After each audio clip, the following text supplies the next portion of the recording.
कोटपाड़ा police पक्षरु राष्ट्रीय एकता दिवस पालित। आज कोटपाड़ा पुलिस पक्षरु राष्ट्रीय एकता दिवस बहु आडंबर सहित गोटे गण दौड़ बा माराथन सहित पालन करा जायतिला। आज गण दौड़ कोटपाड़ा थाना पोरीकुमा एसडीपीओ अध्यक्षतार अनुष्ठित होइतिला।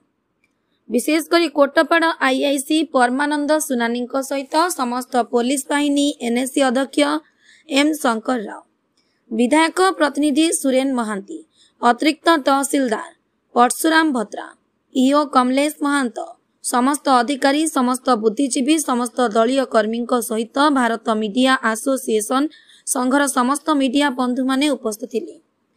परिशेष में माराथन प्रतियोगितार अंश ग्रहण करिथिबा प्रथम, द्वितीय और तृतीय पुरस्कार प्रदान करा जायतिला।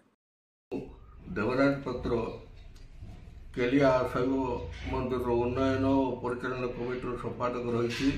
आज को प्राय 300-400 वर्ष तले केलिया पाखरे गोटे गड़ या से गड़र नाम प्रकार केलिया मंदिर नाम दिखाई।